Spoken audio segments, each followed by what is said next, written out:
오늘 본문 에스겔 40장 1절에는 때가 지금 어느 때인지를 명기하고 있습니다. 우리가 사로잡힌 지 25째 해, 에스겔 선지자가 포로로 잡혀온 지 25년이 됐다. 그리고 성이 함락된 후 14째 해, 예루살렘 성이 함락당해서 완전히 그 남유다 이스라엘이 멸망당한 거죠. 그 예루살렘 성이 함락된 지 14째 해, 14년이 지났다. 계속 얘기하지만은 에스겔 선지자가 포로로 잡혀온 것은 제2차 포로 때란 말이에요. 그게 주전 597년. 그리고 예루살렘 성이 멸망당한 것은 이제 세 번째 포로로 멸망당하고 잡혀오잖아요. 그게 주전 586년. 그러니까 597년, 586년이면 11년 차가 되는 거죠. 11년 지나서 에스겔 선지자가 포로로 잡혀온 지 11년이 지나서 3차 바벨론의 포로가 있었고 공격이 있었고 3차 공격이 있었고 예루살렘이 함락당하고 세 번째 포로로 잡혀오잖아요. 그러니까 이제 25째, 14째, 11년이잖아요. 그러니까 딱 만든 거죠. 주전 586년, 주전 597년. 에스겔 선지자가 포로로 잡혀온 지, 그죠? 네. 25째 해가 됐단 말이에요. 이제 어쨌든 예루살렘 성이 함락되고 세 번째 포로가 바벨론으로 그 잡혀온 지 14년이 지난 첫 해, 그렇죠? 네. 첫째 달 1월 열째 날에 10일에 물론 이 1월이라는 것은 우리 지금 말하는 1월, 2월, 3월은 아니고 유대인 월력, 달력에 따른 거죠. 이제 그 날에 여호와의 권능이 에스겔 선지자에게 임했다. 나를 데리고 가셨는데 그 여호와의 권능이 임해서 나를 어디로 데려가냐면 이스라엘 땅으로 갔다는 거죠. 그러니까 환상 중에 이제 이스라엘에 에스겔 선지자가 가게 됩니다.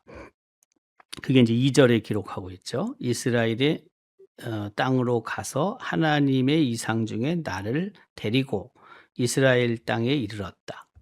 그리고 나를 매우 높은 산 위에 내려놓으시는데 학자들은 이 높은 산을 예루살렘에 있는 그 성전이 있는 산으로 보통 생각을 합니다. 높은 산은 아닌데 사실 어쨌든 본문은 그렇게 기록하고 있고 예루살렘에 있는 뭐 성전산이라고 이제 보통 생각할 수도 있는데 거기에 성전이 세워지잖아요. 솔로몬도 거기다 성전을 세웠고 그 포로 생활을 하다가 1차 포로 귀환이 스룹바벨에 의해서 이루어지고 그가 가서 성전을 다시 재건축하잖아요. 이제 매우 높은 산 위에 내려놓았다. 거기에서 나무로 향하여 성읍 형상 같은 것이 있었다. 그게 환상 중에 에스겔 선지자가 보게 된 거죠. 3절에 기록합니다. 나를 데리시고 거기에 이르시니 모양이 노같이 빛난 사람 하나가 노처럼 밝게 광채가 있는 빛나는 사람이 있었다. 하나님의 사람이라고 할 수도 있고 천사라고도 할 수가 있겠죠. 그 손에 3줄과 3줄이라는 것은 줄자를 뜻합니다. 줄자와 또 하나는 측량하는 장대를 가지고 있었다. 나무로 된 그죠? 나무로 된 자죠, 이거는. 하나는 줄자가 있고 하나는 뭐 구부리기 어려운 긴 자가 있었다. 나무로 된. 근데 그 나무 자가 이제 뒤에 나오는 그 길이를 보면은 한 3m 여쯤 됩니다. 하나는 줄자, 하나는 나무로 된 자를 갖고 있었단 말이에요. 그리고 그가 문 앞에 서 있었다. 4절에 그 사람이 내게 이르되 인자야 아까 놋같이 빛나는 얼굴을 한 사람을 말하는 거죠. 내가 내게 보이는 그것을 눈으로 보고 귀로 들으며 내 마음으로 생각할지어다. 눈으로 보고 귀로 듣고 마음에 새겨라. 이유가 뭐냐면 내가 이것을 내게 보이려고 이리로 데리고 왔나니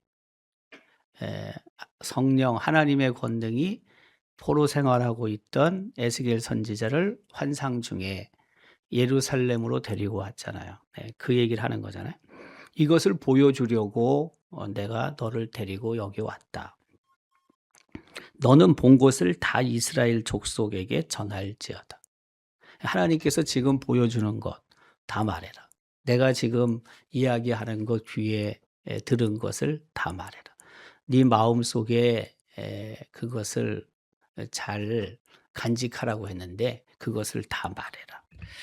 그게 이제 1절부터 4절까지 내용이고요. 그리고 이제 5절부터는 그 이상 중에 본 성전의 모습을 쭉 기록하고 있죠. 5절부터는 동쪽으로 향한 문, 17절부터는 바깥들, 그렇죠? 네. 20절부터는 북쪽을 향한 문, 그리고 24절에는 남쪽을 향한 문, 28절부터는 안뜰 남쪽 문, 뭐 쭉 이렇게 이제 기록하고 있는 거예요.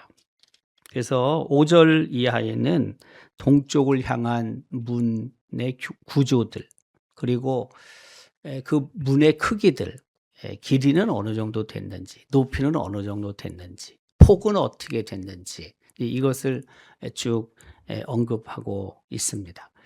6절에도 보면은 동쪽으로 향한 문에 이르렀다. 그렇죠? 네, 7절의 기록에는 문지기 방들이 있었다. 그렇죠? 네, 그리고 현관이 있었다. 7절 끝에 8절 현관, 또 9절에도 현관을 또 측정했다. 10절에는 문지기 방을 측정했다. 근데 길이가 어느 정도 됐고 폭이 어떻게 됐다. 11절에는 금은 통로를 측량했는데 너비가 폭이 한 10척 됐다. 한 척은 한 50여 센치가 됩니다. 50여 센치. 그러니까 10척이면은 한 5m 이상 되는 거죠. 그다음에 방 앞에 칸막이 벽이 있었다. 칸막이 벽이 있었다. 쭉 그런 내용들이에요, 다. 네. 그 오늘 이 본문에는 에스겔뿐만이 아니라 포로로 잡혀가 있는 이스라엘 백성이 희망이 없잖아요. 지금 뭔 희망이 있겠어요. 그리고 그 예루살렘 자체가 혹은 뭐 북이스라엘이든 남유다든 뭐 다 그냥 초토화돼 있는 상태잖아요. 그렇게 생각을 하고 있었던 거죠. 아, 우리의 고국은 지금 이렇다. 다 무너져 버렸다. 이런 생각을 갖고 있는데 하나님께서 에스겔 선지자를 뽑아서 먼저 하나님께서 다시 새롭게 하실 예루살렘 땅, 그리고 예루살렘 성전을 보여주신 거죠. 얼마나 위로가 됐겠어요, 여러분. 다 무너져 있을 거라고 생각했는데, 모든 것은 황폐화되어 있을 거라고 생각했는데, 하나님께서는 새로운 성전을 보여주시면서 위로해 주실 뿐만이 아니라 소망을 갖게 해 주신 거죠. 그것을 정확하게 보라는 거예요. 그리고 지금 내가 하는 말을 잘 들으라는 거예요. 그리고 본 것과 들은 것을 마음에 새기라는 거예요. 그리고 그것을 그 포로 생활하고 있는 그 이스라엘 백성들, 남유다 백성들에게 잘 전하라는 거예요. 왜? 그 소망은 그 에스겔 선지자만 가져야 될 건 아니거든요. 포로 생활을 하고 있는 모든 남유다 백성들, 이스라엘 백성들이 가져야 될 내용이거든요. 왜? 그들도 여전히 다 끝났다고 생각을 하고, 물론 하나님께서 70년이 지나면 포로로부터 귀환하게 하실 것이다 라는 말씀을 주신 것은 사실이긴 하지만, 그러나 그것이 아직 많이 남아있고, 그리고 그것을 정말 확실하게 믿고 그 포로 생활을 하던 사람들이 과연 얼마나 됐을까. 네. 그렇게 하나님 믿지 않고 우상만 섬겼던 사람들이잖아요, 사실은. 포로 생활에서 조금 정신 차렸을 수는 있는데, 하지만 그 선지자, 특별히 예레미야 선지자가 70년 후에 포로에서 귀환할 것이라는 그 하나님의 말씀을 전하는데, 그것을 다 그렇게 그들이 기억하고 있었을까요? 저는 뭐 기억하고 있는 사람이 그렇게 많지 않았을 거라고 생각합니다. 포로 생활할 때 또 에스겔이나 그 밖에 선배들이 혹은 뭐 할아버지든 할머니든 아버지든 어머니들이 포로 귀환에 대한 약속을 전하긴 했겠죠. 하지만 그것을 확실하게 믿고 확신한 사람이 얼마나 됐을까? 그렇게 많이 있을 것 같지는 않아요. 근데 어쨌든 하나님께서는 그런 상황 속에서 에스겔 선지자를 하나님의 권능으로 부르시고, 그리고 그 예루살렘 땅으로 가게 하셨고, 그리고 새로운 성전, 에스겔 선지자 입장에서는 그 예루살렘 성전이 다 무너져 있을 거라고 생각한 거 아닙니까? 예루살렘 성읍 자체가 다 무너졌다고 생각하지 않았겠습니까? 그런데 하나님께서 새로운 것을 보여주시는 거예요. 예루살렘의 새로운 모습들, 성전의 새로운 모습들을 하나님께서 이제 보여주시는 거죠. 그래서 이 본문은 새로운 성전에 대한 환상이라고도 하고, 또 성전을 새롭게 하나님이 만드시면서 이스라엘 백성에게, 남유다 백성에게 새로운 소망을 주신다라고도 합니다. 물론 이 본문은 이제 성읍의 형상을 보는 거긴 하지만, 그러나 성읍과 함께 다시 세워질 성전, 성전이 다시 세워진다는 건 무슨 뜻이냐면, 그 땅이, 예루살렘 땅이 거룩한 땅, 하나님의 임재가 있는 땅으로 다시 세워진다, 그 뜻이에요. 우상을 섬기고 이스라엘 백성이 그 멸망당해서 어떤 소망도 없는 것 같긴 했지만, 하나님께서 떠나신 것 같이 생각이 들었지만 이제 그렇지 않다는 거예요. 하나님께서 임재하시는 거룩한 성읍, 그리고 성전이 다시 세워질 것이다 라는 거죠. 그래서 절망 속에 소망을 하나님이 주신다라는 뜻입니다. 그 5절 이하에 보면은 정확하게 그 길이와 또 폭, 뭐 혹은 높이, 이런 것들이 다 이렇게 측량을 하잖아요, 이 사람이. 이것은 그 하나님께서 세우시는 성전이나 혹은 하나님이 세우시는 성읍들, 그러니까 치밀하다는 게, 하나님께서 그냥 뭐 금 나와라 뚝딱, 은 나와라 뚝딱 해가지고 여기 건물이 세워지고 저기 건물이 세워지는 게 아니고, 하나님께서는 그런 정확한 그 계획 속에서 성전도 혹은 성읍도 다시 세우신다. 그런 분이, 하나님은 그래서 질서의 하나님이라고 보통 말씀하잖아요, 우리가. 질서의 하나님. 하나님은 그러신 분이에요. 성막을 하나님께서 시내산에서 성막 설계도를 모세에게 하나님이 주시잖아요. 그것도 정확하죠. 예. 예를 들면 성막 구조 자체가 길이는 100 규빗, 그렇죠? 네. 그리고 그 폭은 50 규빗. 한 규빗은 한 45cm 정도 된다고 하잖아요. 뭐 그렇게 정확한 거예요. 예. 뭐 예를 들어서 동쪽으로부터 출입문이 있는데, 그 성막으로 들어가기 위해서 동쪽으로 들어가는 그 문 하나밖에 없어요. 뭐 편리하게 우리 입장에서는 북쪽에서도 들어가고 남쪽, 뭐 서쪽에서도 문 이렇게 만들어 놓으면 성막에 편리하게 들어갈 수 있을 것 같지만 그렇지 않아요. 유일해요. 그냥 동쪽에 문 하나가 있어요, 성막이 있으면. 글로 들어가서 이제 번제단도 보고, 그리고 성소로 들어갈 수 있잖아요. 뭐 성소는 보통 사람은 못 들어가지만.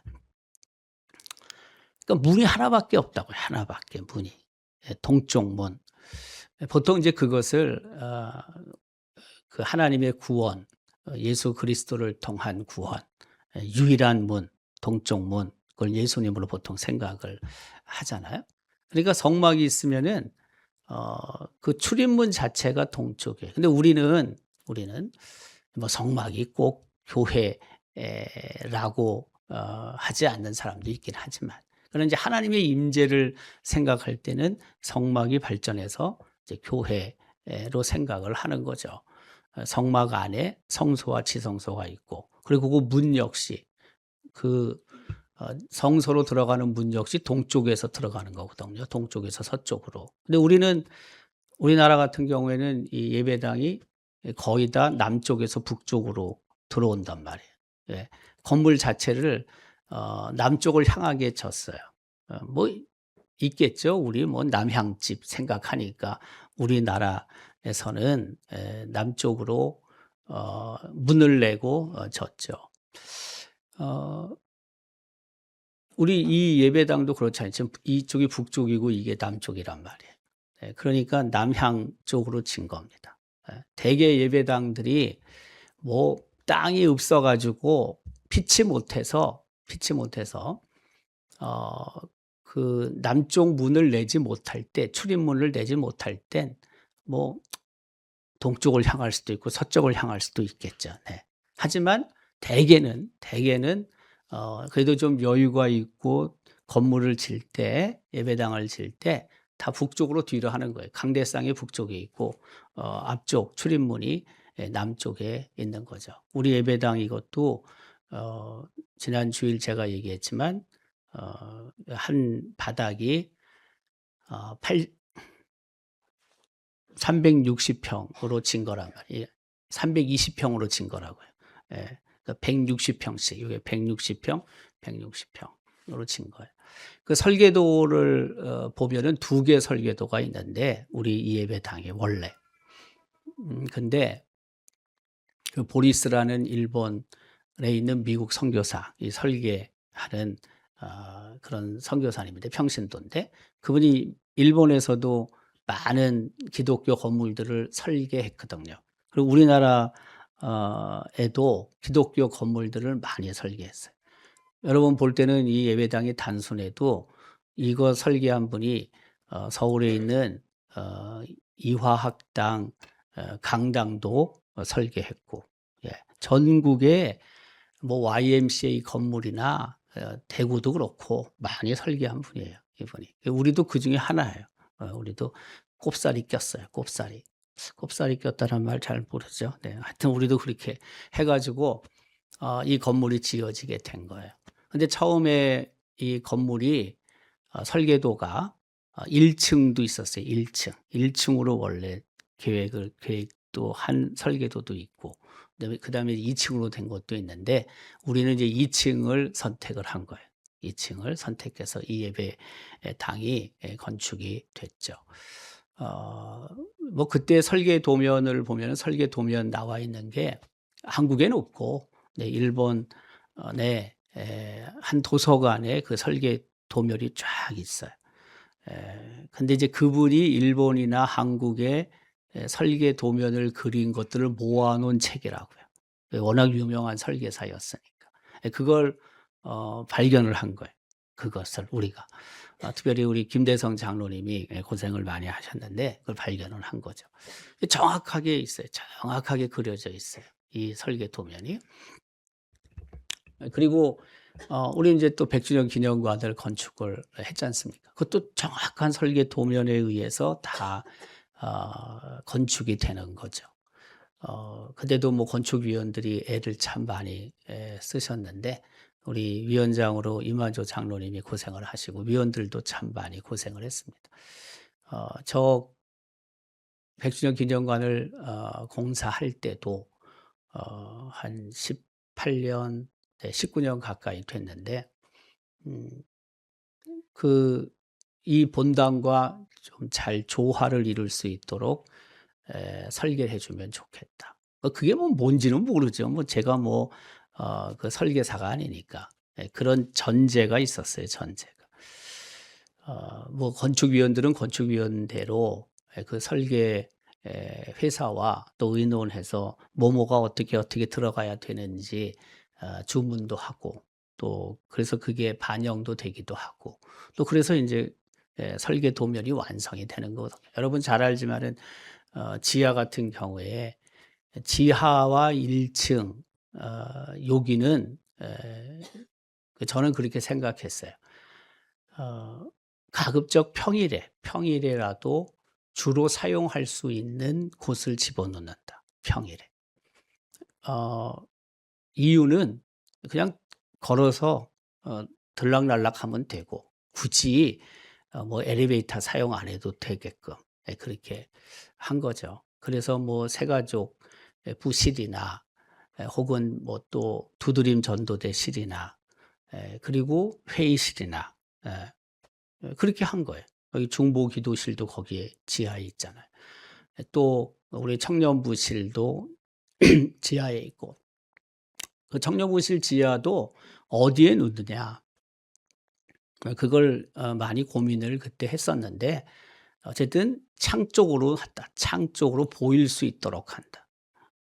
안 보이는 데 있으면은 그럴 리는 없지만 만에 하나로 사고가 날 수 있거든요. 그래서 이게 오픈돼 있어야 돼요, 이게. 잘 보여야 돼.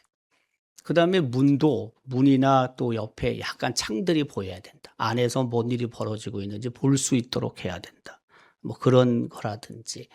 뭐 거기 유아부실, 영아부실 또 유치부실 그렇게 들어가 있는 거예요. 1 층에 올라오면 여러분 알지만 카페가 있고 하늘씨앗 어린이 도서관이 있고 또 영국 아트홀이 있고 전시실이 있고 영국 아트홀 그 빌린 사람들이 준비할 수 있도록 조그만 방 우리 A레네실이 있고 로비가 있는 거예요.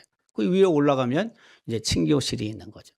친교실도 그래요. 식당을 하고 또 우리가 주방에서 음식을 만들어서 식사를 할 때 아이 좀 뷰가 있고 냄새가 자꾸 잘 빠지는 곳이면 좋겠다. 그래서 맨 위층으로 올라가면 좋지 않냐. 이 얘기도 많았어요. 냄새가 나니까 건물이 전체가 혹시라도 음식 냄새 때문에. 근데 나는 반대했어요, 그걸. 왜? 맨 위층으로 올라가면요. 식사하러 엘리베이터 수없이 돌려야 됩니다. 난 전기값이나 여러 가지 생각에 그거 맞지 않다. 그냥 우리가 걸어서 왔다 갔다 하는 데가 제일 편하다. 카페 같은 경우에도 어느 교회를 가보면은 맨 위층에 있어요. 뷰를 준다고. 뭐 뷰 줄 게 뭐 있어요. 그 건물이 그 건물이지 뭘. 우리 그 위에 올라가서 뭐 전체가 다 산이 보이고 혹시라도 뭐 물이 보이면 모를까. 그 건물이 그 건물이지 무슨 여러분 한 명이라도 위에 카페 올라가려면요. 다 엘리베이터 타고 올라가야 됩니다. 누가 걸어 올라가려고 합니까? 그 4 층짜리를. 그 별로 의미가 없다. 그러니까 그냥 걸어 다니는 대로 간다. 그래서 우리가 친교실 그렇게 하고 주방을 만들고 주방 옆에 한 20여 명 식사할 수 있는 작은 방을 만들고 보통 때는 그걸 뭐 물건 두는 대로 쓰지만 그러나 한 20-30명 먹을 수 있는 대로 한다. 왜? 제가 여러 교회 가 보면은 그런 방이 없어 가지고 300명, 200명, 300명, 400명 먹는 식당을 갖다가 전부 다 에어컨을 켜. 한 30명 밥을 먹어도. 여러분 얼마나 에너지가 그게 소비되는 겁니까? 그럴 필요가 없다.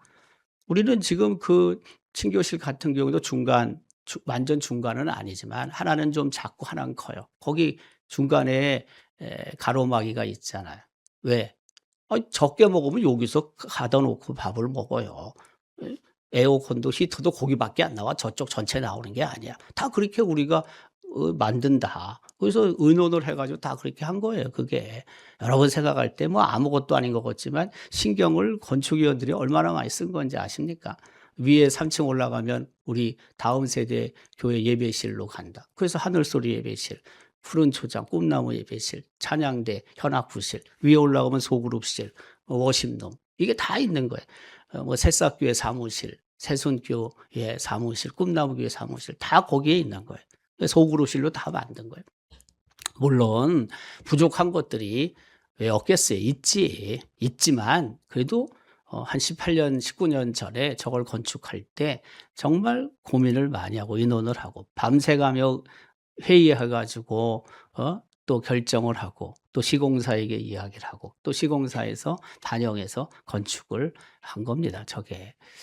뭐 저는 그 회의에 들어간 적이 거의 없지만 회의 끝나고 나면 또 위원회에서 이야기를 하고 뭐 그쪽에서 결정한 것들은 대다수 다 그대로 가지만 혹시라도 또 뭐 제가 생각하고 아이디어가 있으면 이야기를 하고 반영을 하고 해서 우리가 그 100주년 기념관을 건축을 한 거거든요. 이제 어 우리 새로운 또 예배당을 건축을 해야 되는데 참 생각이 많습니다. 우리 권오탁 장로님이 지금 준비위원장이지만 건축위원회 위원장이지만 어쨌든 위원들 참 고민이 많습니다. 하나하나 저기 뭐가 들어가야 되는지 어떻게 집어넣어야 하는지 또 그 전에 정리할 될 것들도 많이 있거든요. 저도 어 뭐 그 한 18년 19년 전에 우리 100주년 기념관을 건축을 했지만은 우리 온 성도들이 그때보다 저게 더 신경이 쓰이네 저는. 그때는 몰라 가지고 그냥 갔는데 지금은 이거 뭐 어쨌든 신경이 좀 쓰여요. 그래도 뭐 또 하나님께서 하실 테니까 그런 마음으로 또 가는 거고 또 어쨌든 뭐 지난 토요일에도 여러 교회를 방문하고 왔어요. 봐야 되거든요. 봐야지 안목이 생기거든요. 뭐 예를 들면 '본당은 이렇게 가면 좋겠다. 본당 옆에 뭐뭐가 있더라.' 또 뭐 '들어갔을 때 로비가 어떻구나.' 뭐 이런 것들은 그냥 머릿속에서 나오는 것만은 아니에요. 가서 봐야 돼요. 보면은 우리가 생각하지 못하는 새로운 그런 그림들을 그릴 수 있거든요. 예. 제 제가 그랬잖아요. 저는 수 없는 교회를 가 봤다고, 수 없는 교회를. 제가 공부하러 갔어요, 공부하러. 미국에서도 한국에서도 주일에 신학교 다닐 때 한 주일에 3 개, 4개 교회를 저는 방문을 했습니다. 한 6 개월 동안. 서울에 있는 교회, 웬만한 교회는 저는 다 가 봤습니다. 인천까지 저는 다 가 봤어요. 왜? 앞으로 내가 섬길 교회는 이렇게 인테리어를 하고 이렇게 건축하고 이런 주보를 만들고 이런 유인물들을 갖고 싶다. 저는 6 개월 동안 다녔다니까요. 미국에서도 제가 수 없는 교회를 다녔습니다. 제가 교회를 섬기지 않을 때 주일에. 이유는 왜 그러냐? 안목이 생겨요, 안목이. 딱 들어가면은 뭐 주차장이든 그다음에 로비든 교회 구조라든지 이런 것들 안목이 생기거든요. 그래서 요즘이야 뭐 제가 가야 될 교회만 가 보지만은 그러나 이전에 그렇게 다녔고 또 지금은 제가 조금 뒤떨어진 게 있겠죠. 왜 새로운 예배당이 세워지고 그런 예배당을 제가 많이 못 가 봤기 때문에 또 조금 떨어질 수도 있어요. 그래서 인제 가 보는 거예요. 우리 위원들이 가 보고 또 의논을 해서 어 그 좋은 예배당을 우리 입장에서는 지어서 다음 세대를 준비를 이제 해야 되는 거죠. 왜? 이 예배당이 89년, 90년을 사용할 수 있도록 우리 선배들이 건축해 놓은 거니까 우리도 똑같다는 거예요. 우리도 그런 의미로 어 정말 미래를 향한 새로운 도약을 위한 그런 예배당을 우리는 또 신축을 해야 되고 또 여러분들이 이제 그런 마음으로 이제 하나가 되어서 함께 최선을 다하는 거죠. 이 본문도 똑같습니다. 물론 우리는 포로도 아니고 뭐 그렇게 뭐 절망 가운데 있는 것도 아니지만 어떤 면에서는 절망 가운데서 여러분 새로운 성전을 건축하고 도시를 새롭게 건축을 하려면 건설하려면 얼마나 힘듭니까? 근데 우리는 그건 아니에요. 우리는 지금 다 갖춰진 상태에서 예배를 드리고 있고 또 우리 성도들이 한마음이 될 수 있는 그런 상황 속이기 때문에 훨씬 좋은 조건이죠. 이 조건에 비하면 말도 안 되게 우리는 좋은 조건에 있습니다. 여러분들이 이런 마음을 가지고 새로운 그 예배당을 위해서 더 많이 기도를 해 주시고 또 협력을 해야 됩니다. 시작만 되면은 오래 걸리지 않습니다. 건축하기 전까지 준비가 많이 걸리는 거고 건축해 보면은 시작해서 저 1,500-600 평도 1년 반이면 끝납니다. 1년 반. 시작만 하면. 네. 뭐 중간에 특별한 문제가 없으면. 그래서 어쨌든 저는 생각에 우리가 지금 117 주년이고 이제 120 주년이 2029 년인데 2029년 120 주년 될 때까지는 건물이 다 끝나서 새로운 시대를 향해 갈 수 있으면 좋겠다. 그런 마음이 있어요. 그런 마음을 갖고 있는데 그건 뭐 모르지만 그러나 하나님께서 그렇게 이끌어 주실 것을 믿고 여러분들도 새 상전에 대한 환상을 마음에 품고 혹 여러분도 또 좋은 아이디어가 있으면은 건축위원들에게 잘 이야기를 하고 협력을 해서 이 우리 석조 예배당 시대를 마무리하고 새로운 예배당 시대를 열어서 이 땅에 복음화를 위해 더 귀하게 사용되는 우리 교회와 또 우리 성도들이 될 수 있기를 주님의 이름으로 기원합니다.